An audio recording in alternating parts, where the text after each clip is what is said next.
Olá, meus amigos! Que prazer estarmos juntos para mais uma vez estudarmos o livro de Hebreus. Utilizamos este guia como base, Hebreus Mensagem para os Últimos Dias, e hoje estamos no estudo de número 8, Jesus, o mediador da nova aliança. Vamos falar das alianças, e esse assunto das alianças é um assunto muito gostoso, um assunto muito profundo e que permeia toda a Bíblia. Existem uma ou duas alianças. Você precisa ter esse assunto bem estruturado na sua mente para que você consiga ler o Novo Testamento de maneira mais fluida. Nós gravamos um curso aqui sobre a teologia das alianças. Não vai ter como falar tudo apenas no estudo de hoje. Se você é inscrito novo no canal, procure aqui uma playlist chamada Teologia das Alianças. Nós explicamos a posição de Ellen White em Patriarcas e Profetas. Aí tem Teologia das Alianças parte 1, Teologia das Alianças parte 2 e nós encerramos a parte das alianças. Eu ainda me comprometo com vocês de gravar a parte 3 e 4, mas aí nós vamos entrar no assunto da justificação pela fé. E como muitos já pediram, nós também vamos gravar nessa mesma playlist ali, Gálatas verso a verso. E se Deus nos ajudar, gravaremos também Romanos verso a verso. É um trabalho que exige bastante, mas você precisa entender a questão das alianças. A Bíblia fala claramente que existem duas alianças, não tem como você negar. Não dá para a gente ler a Bíblia e falar, olha, só existe uma aliança, mas se você pensa em só uma aliança, eu respeito. Só que você vai ter dificuldades de ler o capítulo 8 de Hebreus, porque ali no 8 diz que existem duas alianças, a primeira e a segunda, e que a segunda é diferente da primeira. Em Romanos, alianças está no plural. Em Gálatas, é dito expressamente, são duas alianças.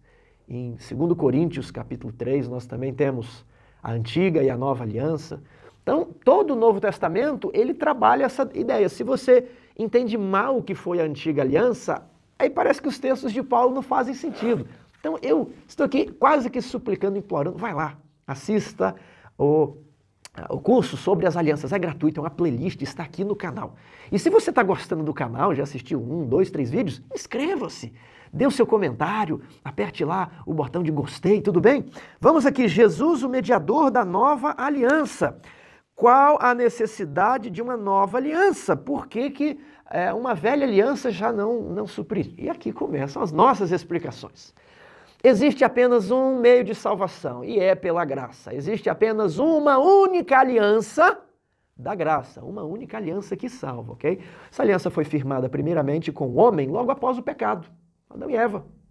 Aí essa mesma aliança ela é renovada com Noé, ela é renovada com Abraão, ela é renovada aos patriarcas, ela é renovada com o povo de Israel em Êxodo 19, ela é renovada com Davi, e quando vem Jesus, o filho de Davi, ele confirma essa promessa. Tudo bem? Essa é a única aliança da graça, essa é a única aliança que salva. Deus sempre salva as pessoas pela graça, desde o Gênesis até o Apocalipse. Só que o povo de Israel, quando ouviu essa aliança em Êxodo 19, eles tinham uma concepção rasteira sobre Deus e uma concepção elevada sobre si mesmos. Eles estavam rebaixando o padrão de Deus ao nível dos deuses do Egito e estavam elevando o seu próprio padrão para muito perto do padrão de Deus. Então, para que eles pudessem compreender a pecaminosidade do próprio coração e perceber a santidade de Deus, Deus fez uma outra aliança. Não foi mais uma renovação da aliança da graça. Não é uma renovação da aliança de Abraão, da aliança de Noé, não. É uma outra aliança. Ela é a de Êxodo 24. E eu já até tenho todo o roteiro para gravarmos um vídeo. A diferença de Êxodo 19 e 24 na Bíblia e nos escritos de Ellen White. Isso já está preparado. Por que eu estou falando isso aqui? Nós tivemos um trimestre sobre as duas alianças. E eu tenho certeza, se você viu o curso lá sobre as alianças e gostou, poste aqui nos comentários. Tem gente que talvez acha que isso não é muito importante, isso não ajuda. E eu te peço, se você gostou, escreva aqui nos comentários como isso fez diferença na sua vida, porque eu recebi muito retorno, muito feedback, muitas mensagens das pessoas que viram o curso. Olha, agora eu estou conseguindo entender, agora fica tão mais claro entender a Bíblia. Tudo bem? Então você precisa entender que a antiga aliança de Êxodo 24 E algumas pessoas ficaram com dúvidas ali, porque Êxodo 19 e 24. Então, veja lá nos nossos vídeos, nós deixamos isso bem claro e vamos ainda gravar um vídeo para clarear ainda mais alguns textos de Ellen White e algumas dúvidas de vocês. Mas então, em Êxodo 24, Deus faz uma outra aliança diferente. Era um pacto de obras. Essa aliança, ela tinha as condições de obedece e vive e desobedece e morre. Só que ela não provinha o perdão dos pecados. Essa aliança era para mostrar ao povo como eles estão perdidos, como eles serão condenados pela lei, caso não haja um substituto, caso não haja o Salvador Jesus Cristo. E eles entram nessa aliança, achando que eles iriam cumprir tudo tranquilamente, sem necessidade da regeneração do coração. Porque eles já achavam-se muito bons e achavam que o padrão de Deus era um padrão assim, mequetrefe, um negócio assim. Isso aí a gente faz, isso é coisa simples, Senhor, isso aí nós estamos acostumados. E então, quando o tempo passa, eles transgridem a antiga aliança e eles percebem, estamos condenados. Não tem chance para nós. Nós não atingimos o padrão de Deus. Nós pecamos e todos pecaram. O que nós vamos fazer? E então essa antiga aliança, ela tem um aspecto apenas pedagógico. Pedagógico. Ela não regenerava o coração. Ela não dava um novo coração para o sujeito. O sujeito transgredia essa antiga aliança, percebia que ele não consegue obedecer à lei, sem o poder e a graça de Cristo. E ele falava, estou morto. Já era, acabou para mim. Então, ele é levado a perceber a santidade de Deus e a sua própria pecaminosidade. Ele é levado por meio daqueles tipos no santuário, das ofertas, a entender que a nova aliança, aquela prometida a Adão, já era a nova aliança ali. Ela ainda era uma promessa, ela não tinha sido confirmada. Mas um dia, um descendente de Adão pisaria a cabeça da serpente. Então, pela fé, eles aguardariam aquele que foi prometido pelos ritos e tipos do santuário. Tudo bem? Então, qual a necessidade de uma nova aliança? Bem, primeiramente, essa nova aliança ela já é prometida para Adão, só que era uma promessa. Então, ela precisaria ser confirmada por Cristo. Tudo bem? Depois, a aliança de Êxodo 24 não regenerava o coração. E eu dei alguns exemplos, eu faço questão de dar um exemplo aqui, novamente. Está lá em Êxodo capítulo 23, quando Deus fala assim, meu anjo irá diante de ti, Êxodo 23, 20. Eis que eu envio um anjo diante de ti, para que te guarde pelo caminho, te leve ao lugar que tenho preparado. Guarda-te diante dele e ouve a sua voz, e não te rebeles contra ele, porque não perdoará a vossa transgressão, pois nele está o meu nome. Olha, guarda-te, porque não perdoará a vossa transgressão. Qual a necessidade de uma nova aliança? É quando Jeremias fala, eis aí vem diz o Senhor, em que firmarei uma nova aliança com a casa de Israel, pois perdoarei as vossas transgressões. O texto de Jeremias ele está em oposição, em contraste com o texto de Êxodo, capítulo 23, verso 21. Não perdoarei. Aí Jeremias fala, vai vir uma nova aliança e eu perdoarei. Então, qual a necessidade de uma nova aliança? Ela não regenerava o coração, ela não aperfeiçoava o pecador, ela apenas mostrava o caminho. Ela apenas era pedagógica e não era redentiva. Vamos ver isso aqui em Hebreus, capítulo 7?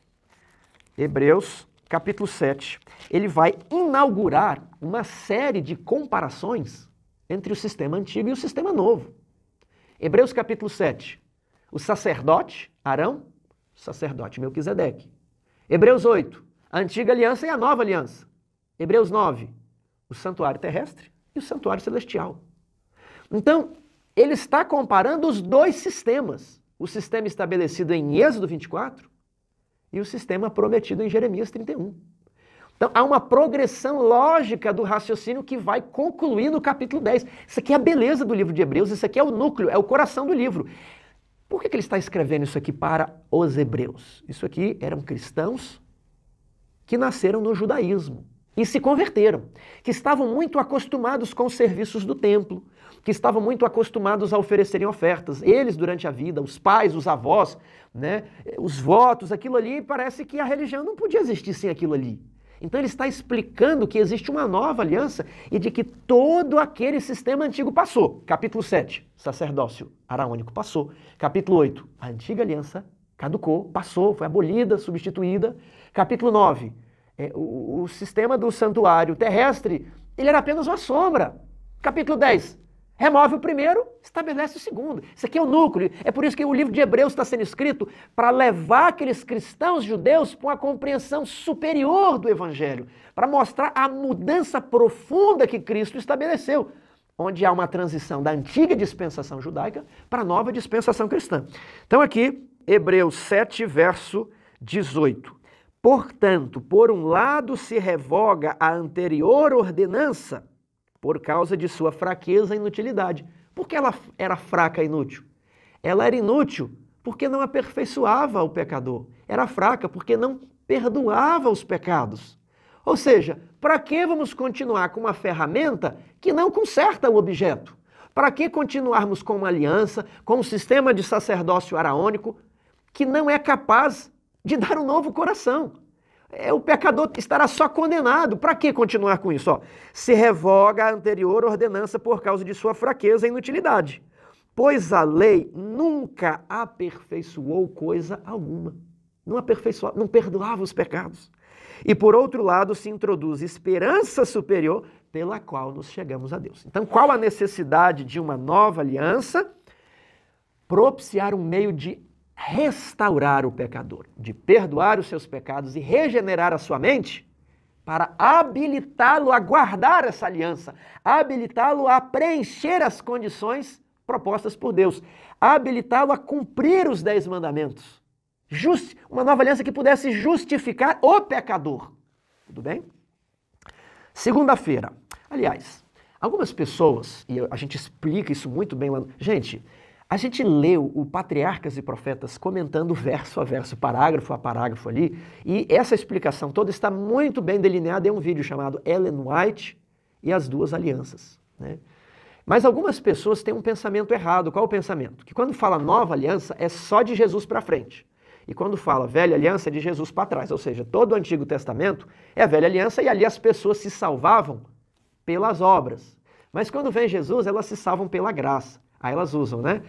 Porque não está sobre a lei, e sim sobre a graça. Mas esse esqueminha está errado. A gente mostra isso numa tabela. É tudo com PowerPoints ilustrados. Tudo bem? Veja lá. Eu suplico, se você ainda não viu, veja o nosso curso sobre as alianças. Você não vai conseguir entender esse capítulo de Hebreus aqui se você não entender que existem duas alianças. Se você entender que existe uma aliança só, qual é a aliança que é fraca?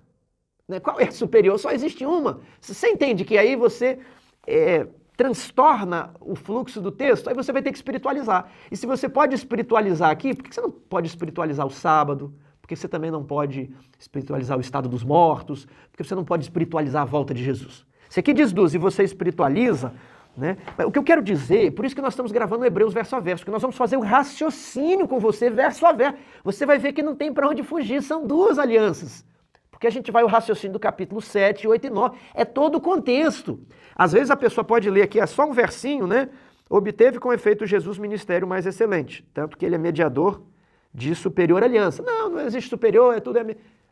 Talvez você faz isso com um versinho, mas quando você lê todo, quer ver? Olha o que eu disse sobre o perdão dos pecados na antiga aliança. Hebreus 9, 15. Por isso mesmo, ele é o mediador da nova aliança. Olha, se existe a nova, existe a antiga. São duas diferentes. A fim de que intervindo a morte para a remissão das transgressões que havia sob a primeira aliança.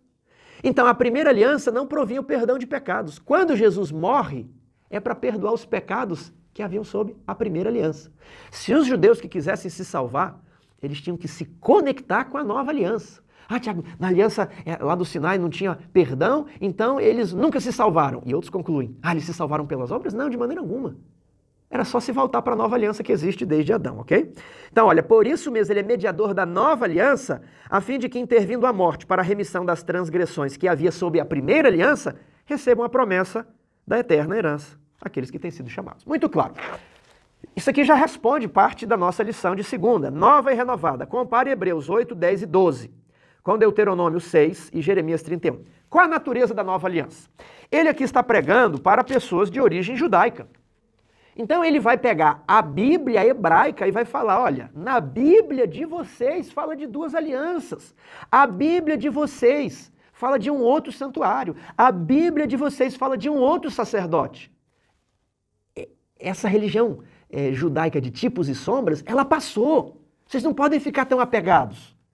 Aí ele vai no capítulo 8 citar Jeremias 31, a partir do verso 8 até o verso 12. Então, de Hebreus, talvez a sua Bíblia não vai ter esse recuo, talvez sua Bíblia for simples, você não vai perceber. Mas em Hebreus 8, do 8 a 12, ele está citando Jeremias 31, 31 a 34. Para provar que já no Velho Testamento havia a promessa de uma nova aliança, que seria diferente da antiga, que perdoaria os pecados e que escreveria a lei no coração. Era uma aliança que aperfeiçoaria o pecador, o que o sacerdócio de Arão e a antiga aliança não eram capazes de fazer. Então ali, ó, qual a natureza da nova aliança? A natureza redentiva. A natureza da antiga aliança? Pedagógica. Né? Aqui tem uma partezinha que eu acho mais problemática, perto do rodapé de segunda. É por isso que essa aliança, essa nova aliança, não tem maldições, só bênçãos, pois Jesus a cumpriu com perfeição. Pode até soar assim bonito, sabe? Tem um efeito retórico. Mas quando você começa a raciocinar sem o texto bíblico, aí você bagunça o sistema e já não entende mais nada. Qual aliança Jesus cumpriu? Jesus viveu debaixo de qual aliança? Da nova? A nova estava, claro, disponível. Mas Jesus, ele cumpriu fielmente a antiga aliança. Jesus não cumpriu a nova. Tiago, mas Jesus não cumpriu a nova. Você tem que organizar o seu raciocínio. Jesus é um mediador da nova. Ora, se ele é um mediador, ele não é a parte. Você está compreendendo? Quem é o mediador da antiga aliança? Moisés. Né? De um lado, o povo de Israel, Israel étnico. Do outro lado, Deus. Quem é agora o mediador da nova aliança? É Jesus. De um lado, toda a humanidade, é oferecida a toda a humanidade. De outro lado, Deus. Então Jesus, ele cumpriu a antiga aliança e com os méritos que ele obteve ao obedecer à antiga aliança, de maneira perfeita, ele apresenta esses méritos lá no santuário celestial para beneficiar os crentes na nova aliança, que perdoa os pecados. Tudo bem? Então vamos organizar o raciocínio. Depois, na antiga aliança havia condições. Obedece, vive, desobedece, morre. Na nova aliança também há condições. Se você diz que não há condições na nova aliança, então todo mundo vai para o céu. Se não há condições, você não pode preterir alguém, você não pode descartar alguém, não há condições. Então, se você descarta alguém, é por arbitrariedade. Tudo bem? Então, na nova aliança também existem condições. Se não existissem condições, todo mundo ou iria para o céu, né? Deus não poderia condenar simplesmente aquele, não tem condições. Se não tem condições, né? Você não pode me acusar de não ter cumprido as condições. Então, na nova aliança também há condições. Quais condições? As mesmas da antiga. Obedece e vive, desobedece e morre.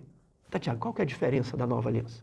É que além dessas condições, a nova aliança tem promessas de perdão de pecados e de regeneração do coração. Tudo bem?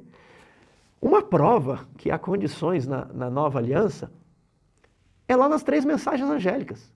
Primeira mensagem angélica, adore a Deus. Segunda mensagem, não adore a besta. A condição é essa, se você adorar a besta, vai receber a marca da besta e será atormentado no fogo, na presença do Cordeiro e dos santos anjos. Mas se você adorar a Deus, aí você vai para Nova Jerusalém, vai para o céu. Então isso demonstra que existe a condição de obediência. O Apocalipse, ele fala assim, né, aqui está a paciência dos santos, aqueles que guardam os mandamentos de Deus e têm a fé de Jesus. Ou seja, aqueles que preencheram essas condições, eles serão justificados. O próprio livro de Hebreus fala, né? Salvação eterna para os que obedecem, são condições. Ali, o Apocalipse diz assim, estes ficarão de fora. Os ladrões, adúlteros, né? Sodomitas, os maldizentes, os idólatras, os perversos, esses ficarão de fora, esses não entrarão. São condições. Se você está como nessas condições aqui, se você não permitiu ter o seu coração regenerado, aí você vai ficar de fora, tudo bem? Vamos aqui para a parte de terça-feira. A nova aliança tem um mediador melhor. Então, Hebreus 8, 1 a 6. Lá naquele nosso curso, nós vamos comparar Jesus e Moisés. Há muitas coisas interessantes. Primeiramente, Moisés falou, olha, virá um profeta semelhante a mim, e tudo o que ele vos disser, vocês ouvirão e obedecerão. Né? Deus vai pedir contas do que esse novo profeta vai dizer. Então Moisés, ele liberta o povo do Egito, sobe ao monte e é o mediador da aliança do Sinai. Isso está lá em Êxodo, dos capítulos 20 a 24. Jesus, ele vem para nos libertar do pecado. Ele sobe ao monte, é o monte das bem-aventuranças ali. Ele começa a doutrinar o povo na nova aliança. Então, existe um paralelo muito forte entre Jesus e Moisés. E esse paralelo, ele é inclusive feito no livro de Hebreus. A lição não abordou, mas no nosso curso Hebreus verso a verso nós comentamos, ó. Hebreus 3, verso 1. Por isso, santos irmãos, considerai o nosso sumo sacerdote Jesus, né? Aí ele compara, Jesus foi fiel, como Moisés também.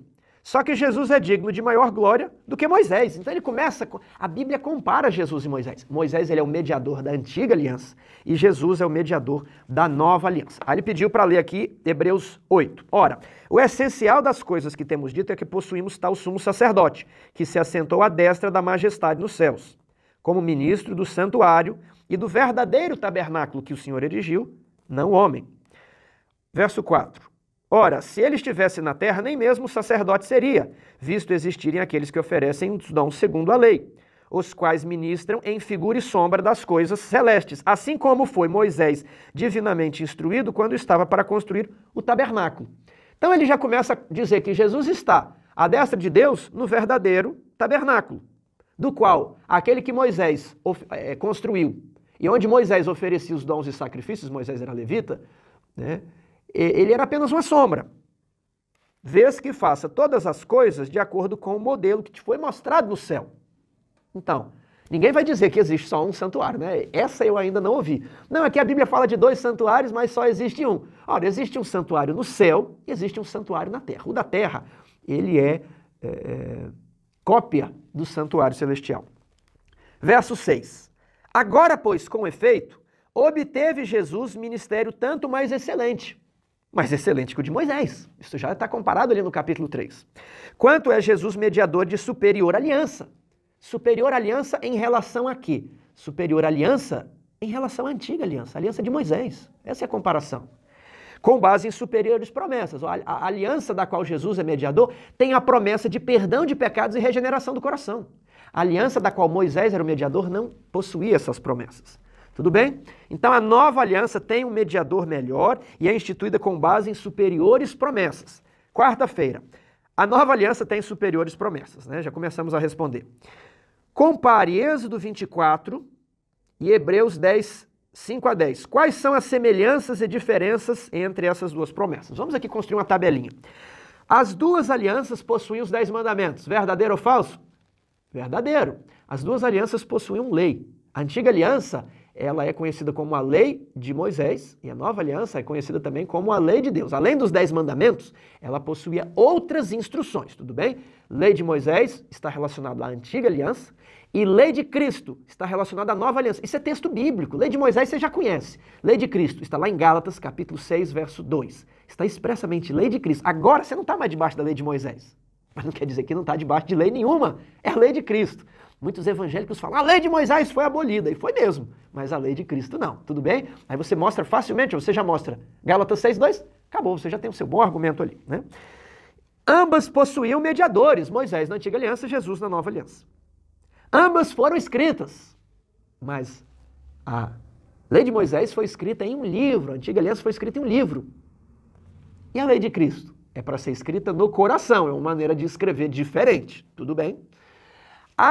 A confirmação das duas alianças foi feita por meio de sangue, isso é importante. Moisés, lá em Êxodo 24, ele fala, eis aqui o sangue, né, da aliança, sacrifica o cordeiro, ele pega esse sangue e ele asperge com esse sangue, né, as pessoas e ele também asperge sobre o livro. Isso aqui está em Hebreus 9, ó, verso 18. Pelo que nem a primeira aliança foi sancionada sem sangue, porque havendo Moisés proclamado todos os mandamentos segundo a lei, a todo o povo, tomou o sangue de bezerros e de bodes e aspergiu, não apenas em cima do livro, né, como se fosse uma assinatura, sabe? Olhou o dedo no sangue e você aspergiu ali, ó, está assinado com sangue, mas aspergiu também sobre o povo, dizendo, este é o sangue da aliança, a qual Deus prescreveu para vós outros. Então você tem uma ratificação aqui em Êxodo 24. Agora, você tem uma outra ratificação de aliança com sangue, ali na Santa Ceia, Jesus fala, este é o sangue da nova aliança, o meu sangue derramado em favor de muitos para a remissão dos pecados. Ah, Tiago, ali não tem a palavra nova, mas aqui em Hebreus tem. Paulo fala nova, tudo bem? Então aqui você vê que as duas alianças foram confirmadas, ratificadas com sangue. Uma com sangue de animais e outra com sangue de Cristo. Pergunta valendo, né, a pergunta que não quer calar, valendo 1 milhão aqui, 1 milhão de bênçãos, né? Qual sangue pode remover pecados? Qual sangue pode perdoar pecados? Qual sangue pode regenerar o coração? O sangue que ratificou a antiga aliança ou o sangue que ratificou a nova aliança? É muito fácil.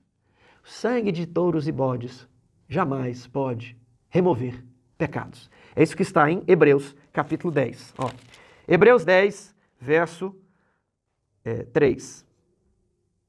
Aliás, vamos ler do verso 1. Ora, visto que a lei tem sombra dos bens vindouros, não a imagem real das coisas, nunca jamais pode tornar perfeitos os ofertantes. A antiga aliança não pode se confundir com a nova, pelo amor de Deus, meu querido amigo estudante, não faça essa confusão. A antiga aliança nunca jamais pode tornar perfeitos os ofertantes, com os mesmos sacrifícios. A lei de Moisés não pode. Mas se você fala que é somente uma, como é que você lê esse texto? Aí você vai ter uma leitura toda trôpega da Bíblia, né? Ó, nunca jamais podem tornar perfeitos os ofertantes, com os mesmos sacrifícios que ano a ano se oferecem. Da outra sorte não teriam cessado de ser oferecidos, porquanto os que prestam culto, tendo sido purificados uma vez por todas, não teriam mais consciência de pecados. Olha, se aqueles sacrifícios de bodes removessem os pecados, regenerassem o coração, a pessoa, né, fazia o sacrifício uma vez, mas todo ano eles faziam, e o coração de muitos não eram regenerados, porque quem regenera o coração é o sacrifício de Cristo. Verso 3, entretanto, nesses sacrifícios faz-se recordação de pecados todos os anos, porque é impossível que o sangue de touros e de bodes remova pecados. É impossível. Então a antiga aliança ela não pode remover pecados. A natureza dela é pedagógica. A nova aliança tem natureza redentiva. E é por isso que ali no verso 9 do capítulo 10 diz assim, remove o primeiro, estabelece o segundo. Remova o primeiro sistema, que tem Arão como sacerdote, que tem um santuário terrestre e que está tudo dentro do pacote da antiga aliança. Remova o primeiro, estabelece o segundo. O segundo tem o sacerdote Jesus, da ordem de Melquisedeque, o santuário celestial dentro da nova aliança. Se você achar que existe só uma aliança, você não vai entender todos esses 4 capítulos de Hebreus. Vai ficar turvo na sua mente. Vai ser assim, aquelas poesias meio malucas que a gente lê, não entende, qualquer coisa serve, estão falando qualquer coisa. O pensamento bíblico, ele deve ser organizado na sua mente. O livro de Hebreus está organizado, tudo bem? Então faço esse apelo aqui para você. A justificação também, eu anotei aqui na minha lição, ela precisa ser estudada com base nas duas alianças. Eu vou repetir, a justificação precisa ser estudada tendo as alianças como pano de fundo. Senão você vai fazer a pior confusão de todas. Sabe qual a confusão que você vai fazer? É a confusão dos evangélicos. A lei nunca resolveu nada. A lei nunca aperfeiçoou os ofertantes.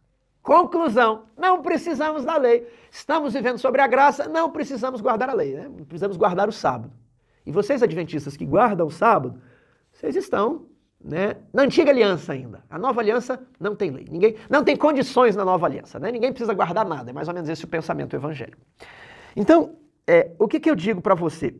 Se você acha que só existe uma aliança, como é que você vai resolver isso? Aí vai existir uma ideia de justificação de graça barata. Olha, realmente, né, a Bíblia fala que não tem como obedecer a lei, então só a graça de Cristo, é só crer em Jesus mesmo, e não tem, né, mudança de estilo de vida, renovação do coração, nós somos desse jeito mesmo e nunca vamos mudar. Porque aí a pessoa vai confundir esse lei com antiga aliança. E ele pensa que na nova aliança não existe lei também, não existe a lei de Cristo. Então, o que eu quero te dizer? Quando você estuda justificação, Paulo condena os judeus. Por quê?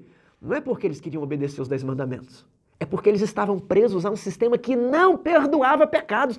Essa é a tônica de Paulo. Saiam do velho sistema. O velho sistema não pode aperfeiçoar vocês. Por isso que a lei nos serviu de aio para nos guiar até Cristo, a fim de que fôssemos justificados pela fé.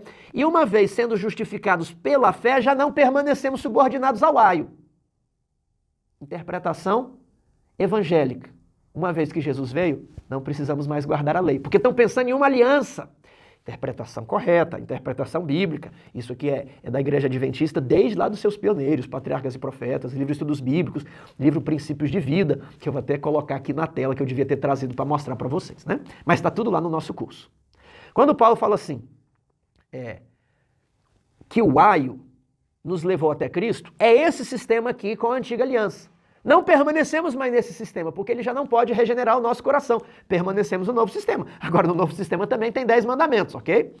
Então, se você não entende duas alianças, esse texto ali de Gálatas, capítulo 3, ele vai ser um texto extremamente difícil para você. Não permanecemos subordinados ao aio. O aio é a antiga aliança, mas se você não entende que existem duas alianças, você vai equivaler o aio à lei. E aí você vai fazer esse raciocínio. Não tem que obedecer lei, é só acreditar em Cristo. Só uma crença fácil, aí você vai pregar a graça barata. Tudo bem? Olha só esse texto. Lição tá maravilhosa aqui essa semana. Ó. Caminho a Cristo, página 62. A condição para a vida eterna ainda é a mesma que sempre foi. Como é que diz que não tem condições na nova aliança? Ainda é a mesma. Perfeita obediência à lei de Deus. Perfeita justiça, exatamente como era no paraíso, antes da queda de nossos primeiros pais. Se a vida eterna nos fosse concedida sob qualquer condição inferior a essa, a felicidade de todo o universo estaria correndo perigo. Estaria aberto o caminho para que o pecado, com toda a sua miséria, se perpetuasse. Tiago, então quer dizer que as condições da velha aliança são as mesmas da nova aliança? Sim. Obedece e vive, desobedece e morre. Essas são as condições. Tiago, mas então não vou conseguir? Como é que eu vou chegar diante de Deus? Todas as coisas estão descobertas e patentes diante daqueles que temos de prestar conta. E aí que vem o livro de Hebreus, porque temos um sumo sacerdote, Jesus.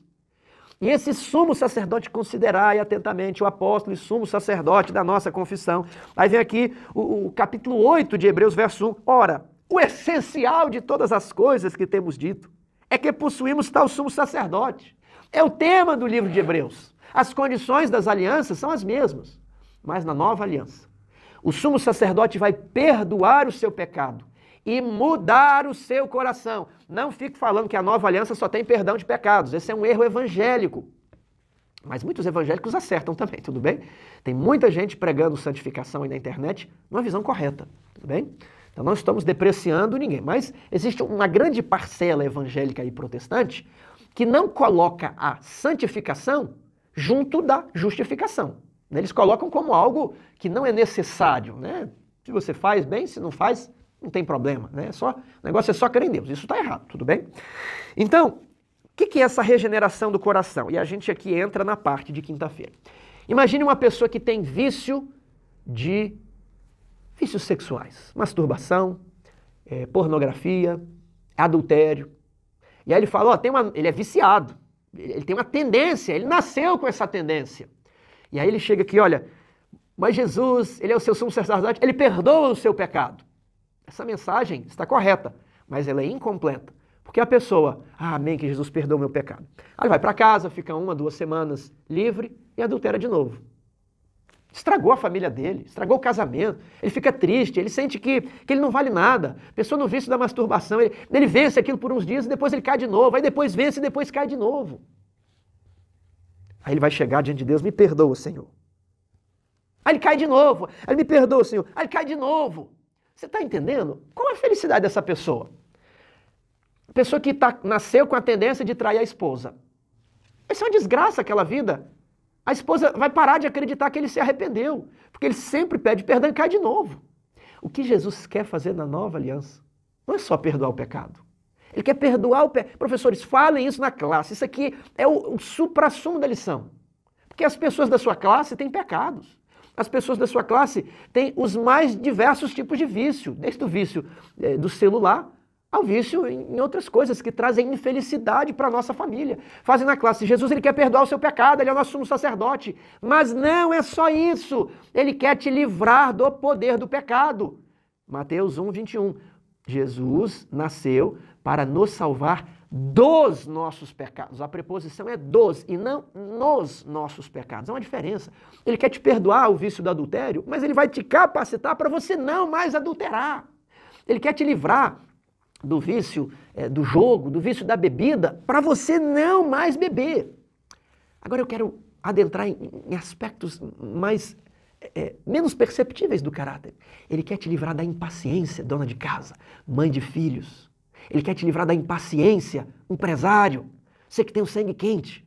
De modo que você vai ser uma pessoa mansa. Quantos relacionamentos você já não perdeu por responder de forma precipitada? Ele não vai te perdoar aquela briga do casamento, mas ele vai te habilitar a não mais brigar. Isso não é fantástico? Isso não é maravilhoso? Por isso que ele diz, acheguemo-nos, conservemos firmes a nossa confissão, acheguemo-nos diante do trono da graça e reivindiquemos a nossa coroa, reclamemos a salvação, porque Jesus disse que pode perdoar os nossos pecados e livrar você de pecar, e livrar você das suas más tendências. Isso é o que significa ter um novo coração. Muitas pessoas na igreja foram perdoadas. E quando você ora, você é perdoado, é instantâneo, é justiça imputada, é forense, é justificação forense quando você ora. Só que elas nunca avançaram para ter um novo coração. Elas foram perdoadas, mas a lei não foi escrita no coração. Vejamos então Jeremias 8. Aliás, Jeremias 31 que está aqui em Hebreus 8, ó. E de fato, repreendendo-os, diz, eis aí vem dias, diz o Senhor, firmarei uma nova aliança, né? Verso 9, não segundo a aliança antiga, uma aliança diferente.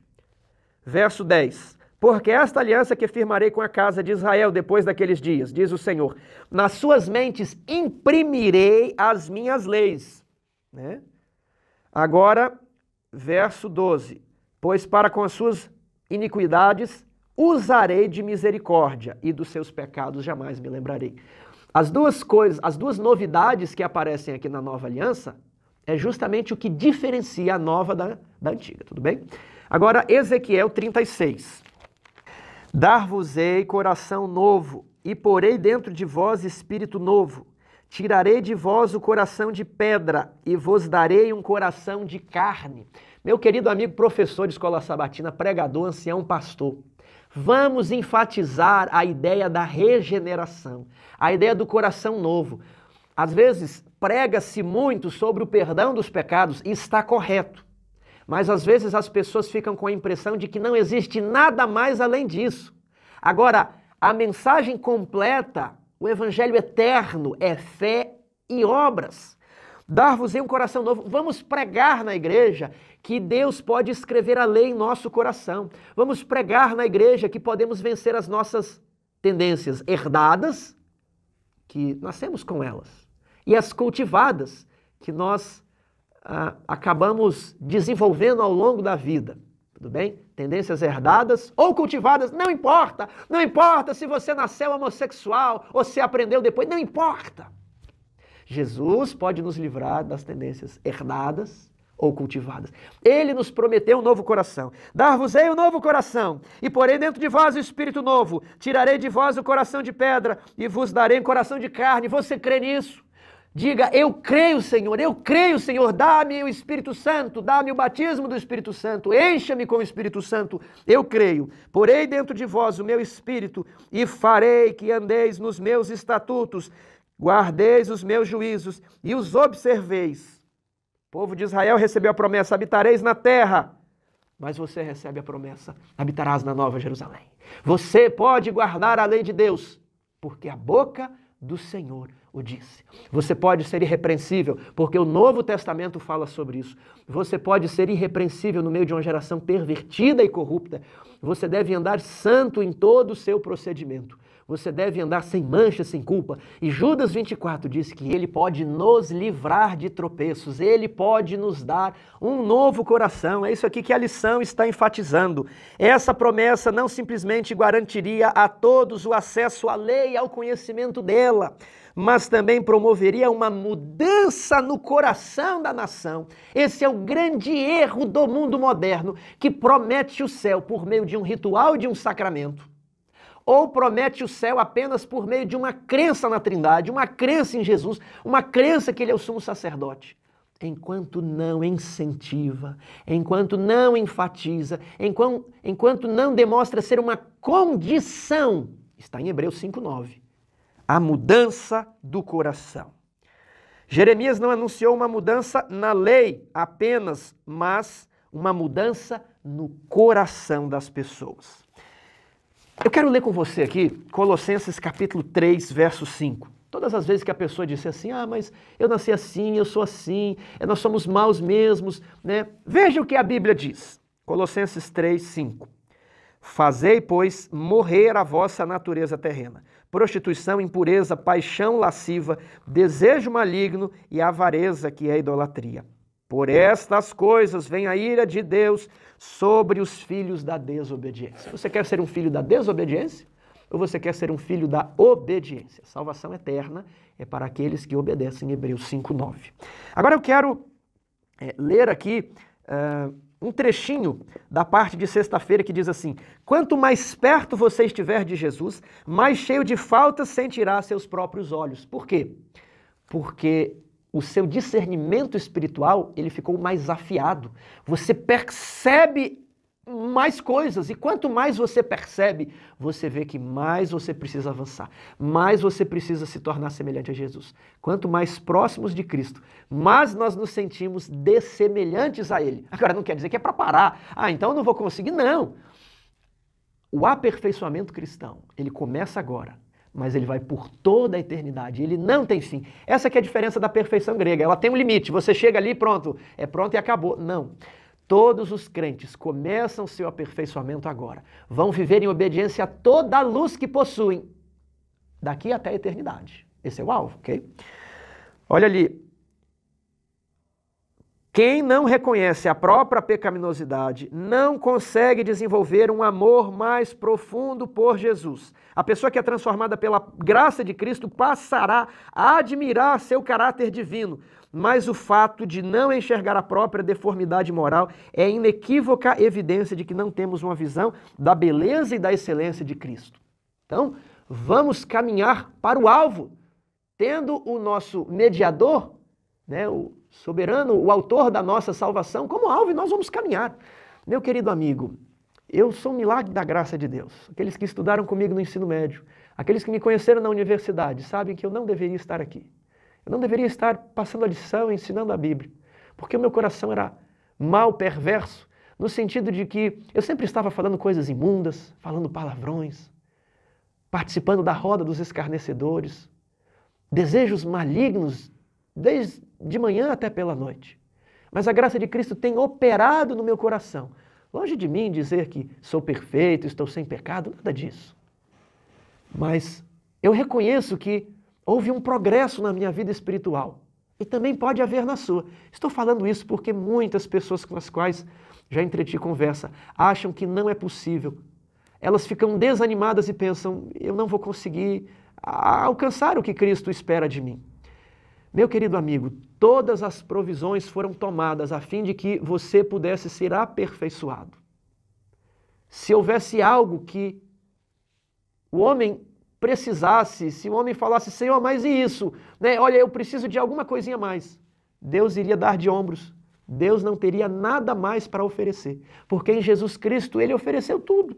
O céu não tem mais nada o que fazer por você. O céu fez tudo. O céu não tem uma outra carta, não manda nada. Ao dar o Filho, o Pai deu tudo. Há um texto aqui em Desejado de Todas as Nações, e eu gostaria de ler com você.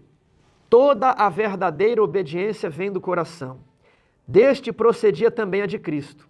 E se consentirmos, ele por tal forma se identificará com os nossos pensamentos e ideais, e dirigirá nosso coração e espírito em tanta conformidade com o seu querer, que obedecendo-lhe, não estaremos senão seguindo nossos próprios impulsos. O coração do homem, ele é enganoso. A carne, a inclinação da carne é para o mal, Isso está na Bíblia. Nós nascemos com essa natureza inclinada ao mal e desenvolvemos hábitos corruptos ao longo da vida. E quando olhamos o padrão de santidade de Deus, pelo menos eu jamais gostei de santidade. Eu gostei da depravação, dos padrões humanos. Do que você sai numa festa e vê as pessoas vestidas, se comportando, cheias de tatuagens, cheias de brinco. Eu achava isso interessante. E a vida de crente, um fardo, né? É tão sem graça a roupa do crente, é tão sem beleza a conversa do crente. Eu nunca apreciei a pureza. E eu pensava que eu jamais poderia apreciar a pureza. Mas eu quero dizer, Deus tem mudado o meu coração. Ainda preciso mudar muito. Mas algumas coisas eu vi que houve mudança. E o coração do homem é enganoso, inclinado ao mal. Mas quando você se entrega a Cristo, Ele começa a escrever a lei no seu coração. Diz aqui, se consentirmos, Ele por tal forma se identificará com os nossos pensamentos ideais. Dirigirá nosso coração e espírito em tanta conformidade com o seu querer que, obedecendo-lhe, não estaremos senão seguindo nossos próprios impulsos. Ou seja, a obediência vai fazer parte da nossa própria vontade. Dos propósitos do nosso coração também serão santificados. A vontade refinada, santificada, encontrará seu mais elevado deleite em fazer o seu serviço. Quando conhecermos a Deus, como nos é dado o privilégio de conhecer, a nossa vida será de contínua obediência, mediante o apreço do caráter de Cristo, por meio da comunhão com Deus. O pecado se nos tornará aborrecível. Meu querido amigo, você não deseja isso? Você não deseja que Deus mude o seu coração para que o pecado seja aborrecível? Para que você ache beleza na música sacra, beleza na roupa cristã, para que você se sinta satisfeito com os entretenimentos sugeridos por Deus em sua palavra, para que você sinta cheio de alegria, gozo e felicidade. Eu sempre fui um jovem inquieto que no sábado à noite queria buscar todas as diversões que o mundo pode oferecer, mas nunca me satisfazendo com nada, nunca tendo paz. Hoje eu sou feliz. Eu casei com uma moça que nunca foi o propósito de namorada que eu tinha para a minha vida. Mas Deus foi mudando o coração e falou, a palavra de Deus nos orienta a buscar esse tipo de namoro. A palavra de Deus nos orienta a ter essa organização familiar. Você não deseja? A bênção que Deus me deu também pode ser sua, mediante o nosso sacerdote Jesus Cristo. O que eu quero dizer com o meu testemunho é que eu não merecia estar aqui, mas Ele perdoou os meus pecados e transformou minha vida. E se Ele fez isso por mim, certamente Ele fará por você. Que Deus o abençoe.